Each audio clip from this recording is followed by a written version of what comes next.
তো ভাইরো শুরু করছি আমাদের দীঘা ভ্রমণের গল্প। দিনটা ছিল একদমই ঝকঝকে সকাল, আর আমরা রেডি হয়ে গেছি বেরিয়ে পড়ার জন্য। আমরা প্রথমে একটা টোটো ধরে চলে এলাম বাস স্ট্যান্ডে।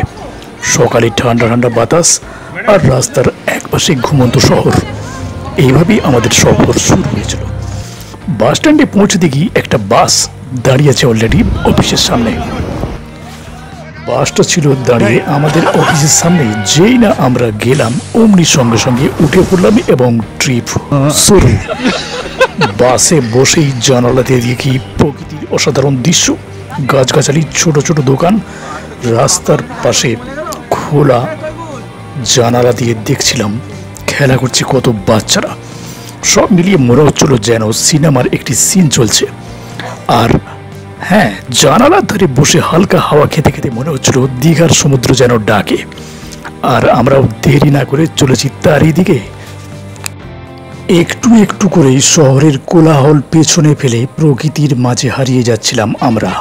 দীঘার দিকে যেতে যেতে আমরা পৌঁছে গেলাম ক্ষীরপাই এবং পরবর্তী শহর ঘাটাল।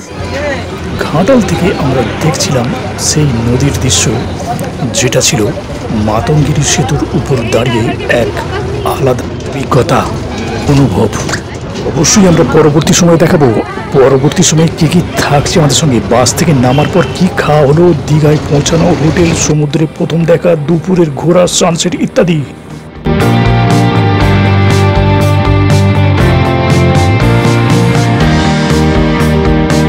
বন্ধুরা, আমাদের চ্যানেলটি সাবস্ক্রাইব করে রাখুন। পরবর্তী ব্লগ আছে আসাম, গুয়াহাটি, শিলং, চেরাপুঞ্জি।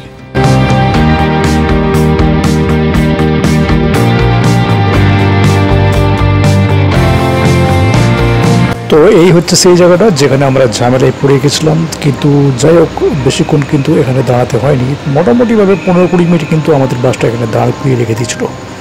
টোটালটাই পুরো ভিড় জাম হয়ে গেছিল রাস্তাটা। পুলিশ এসে বিষয়টা তত্ত্বাবধান করে এবং উদ্ধার করে দেয়, সমস্ত কিছু ঝামেলা মুক্ত করে দেয়। তো যাই হোক, তারপরে আমরা ওখান থেকে সোজা বেরিয়ে যাচ্ছি। কিন্তু এই দেখুন, এই জায়গাটাই কিন্তু আমাদের এই সমস্যাটা হয়েছিল। অর্থাৎ জ্যাম কাটিয়ে কাটিয়ে আমরা যখন সামনে আসলাম তখন দেখলাম এই সমস্যাটি এখানেই ঘটেছে। অর্থাৎ ট্রাকের সঙ্গে স্থানীয় বাসিন্দাদের সঙ্গে একটা ধাক্কাধাক্কি হয়েছিল, সেই বিষয় নিয়ে কিন্তু এই ঝামেলাটা বাধে। যাই হোক, আমরা সেই ঝামেলা ছেড়ে বেরিয়ে যাচ্ছি আবারও সামনের দিকে। এই রাস্তাটি দীঘা ঢোকার মুখে কিন্তু বেশ কনজেস্টেড, অর্থাৎ সরু রাস্তা। দুদিক দিয়ে যখনই যাতায়াত চলে গাড়ির, সেই সময় কিন্তু খুব জ্যামে পড়তে হয় সাধারণ মানুষদেরকে, এবং যারা পর্যটক যাচ্ছে তাদেরকে তো পড়তেই হবে। দেখতেই পাচ্ছেন কিন্তু এই যে জ্যামের সমস্যাটা দেখছেন, কত সরু রাস্তা এখানটা। একদমই আমরা দেখতে পাচ্ছেন অনেক দূরে কিন্তু সেই বিশ্ব বাংলা গেট, অর্থাৎ এই গেট দেখা মানেই আমরা পৌঁছে যাব প্রায় আর কিছুক্ষণের মধ্যেই। সেটা কিন্তু একদমই পরিষ্কার। যাই হোক, এই গেটের পর আর খানিকক্ষণ যেতে হবে, আর খানিকক্ষণ গেলেই কিন্তু আমরা একদম পৌঁছে যাব দীঘাতে।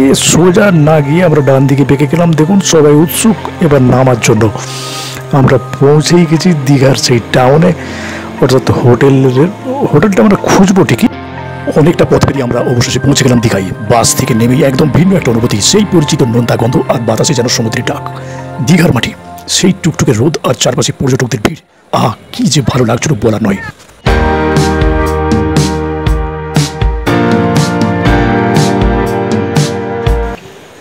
তবে হোটেলটা পেয়েও গেছি, হোটেল মামনি গ্রুপের। আমরা ঢুকবো, দেখুন সবাই নেমে পড়লাম এবং আলাদা আলাদা রুমে। এই যে আমাদের রুম দেখতে পাচ্ছি, এই রুমেতেই আমরা আছি। সুতরাং আমাদের খিদে লেগে গেছে, আমরা ছোট করে খাওয়া দাওয়া সেরে নিচ্ছি। এই খাওয়া দাওয়ার পরেই কিন্তু আমরা সোটার একদম দীঘার সেই সি বিচে পৌঁছে যাব। তো সবাইকে গোছগাছ করে নিয়ে আমরা যখন বেরোই তখন হাই ফাই করে কিন্তু এই রাস্তায় হেঁটে হেঁটে দীঘার সি বিচে আমরা পৌঁছে যাচ্ছি। আর কিছুক্ষণের মধ্যেই সেই চিত্রটাও আমরা তুলে ধরবো আপনাদের সামনে, আপনারা দেখে তো হয়ে যাবেন। আমরা টোটালটাই এখানে ফ্রেশ হয়ে নিলাম। অনেকক্ষণ পর কিন্তু আমরা বেরিয়ে যাচ্ছি চাটা খেয়ে একদম ফ্রেশ হয়ে আমরা যাব সেখানে। তবে ড্রেস কিন্তু আমাদের একটু অন্যরকম থাকবে সেখানে, কেননা এই নতুন ড্রেসগুলি পরে যদি আমরা নেমে পড়ি সেক্ষেত্রে কিন্তু বেশ সমস্যা। অর্থাৎ বালির বা যে দীঘার জল কিন্তু একদমই পরিষ্কার নয়। সেই অপরিষ্কার জলের মধ্যে যখন আমরা নামবো পুরো জামাতে দাগ লেগে যাবে, এই ভয়টা কিন্তু সবারই থাকে। তো সুতরাং আমরা চাটা খেয়ে নিলাম। চাটা খাওয়ার পর আমরা কিন্তু দেখুন এই যে আমরা বেরিয়ে পড়লাম দীঘার উদ্দেশ্যে, দীঘার সেই সি বিচের উদ্দেশ্যে। হাই পাই করে হাঁটতে শুরু করেছে সবাই, তাদের সঙ্গে আমরাও পায়ে পা মিলিয়ে হাঁটতে শুরু করলাম। একটু ঘাড় উঁচু করে দেখলেই বুঝতে পারবেন সেই সমুদ্রের জলরাশি দেখুন কীরকম ফুলে ফেপে উঠেছে, যেন হাতছানি দিয়ে ডাকছে আমাদেরকে। তো আমরা এসে পৌঁছে গেলাম। দেখুন এই সুন্দর দৃশ্যে কত সুন্দর ভালো লাগছে আমাদের এই দীঘা। প্রায় 2-3 বছর পর আমরা কিন্তু নতুন করে আবার আসলাম। একটু ফটো সেশন করে নিচ্ছিলাম ওই হোটেলের মধ্যে, তো তাই এটা একটু দেখিয়ে দিচ্ছি। কিন্তু আমরা পুনরায় ফিরে যাচ্ছি দীঘার সেই সি বিচে। আমরা যে যার রুমেতে একদম ফ্রেশ হয়ে স্নান টান সেরে নিয়ে নতুন করে আমরা দীঘার সি বিচে যাবো, তাই তার আগে একটু সেজে বুঝে আছে সবাই, তাই ফটো শ্যুটগুলো করে নিলাম। যাই হোক, আমরা দীঘার সেই সি বিচে এসে পৌঁছে গেলাম। পুনরায় দেখুন আমরা একত্রে মানে একসঙ্গে বহু মানুষ আছি, সেই জন্য আমাদের একটু ফটো সেশন করতে সময় লাগছিল। যাই হোক, আমরা দীঘার একদম সি বিচের মধ্যেই এই মুহূর্তে আছি, কিন্তু ফটো সেশনগুলো আমরা মাঝে মাঝে দেখানোর চেষ্টা করছি। তাছাড়া অন্য সময় যদি দেখাই সেক্ষেত্রে অনেক সময় লেগে যাবে এই ব্লগটি শেষ করতে। তো দেখুন শুরু হয়ে গেছে আমাদের সেই স্নানের দৃশ্য দেখার, বা নিজেরাও স্নান করব। বাচ্চা থেকে বয়স্ক সবাই কিন্তু বেশ উৎফুল্ল হয়ে আছে আমাদের এই জার্নিতে। সবারই মধ্যে একটা টান টান উত্তেজনা, তাই তো কীভাবে আমরা দীঘার সেই সমুদ্রের মধ্যে স্নান করব। সবচেয়ে আগে আমরা কিছু একটা খেয়ে নিতে চাইলাম। বাস থেকে নেমেই একটি দোকানে গরম গরম সিঙ্গাড়া সাথে চা। ও টিপের শুরুতেই এমন মজাদার খাবার।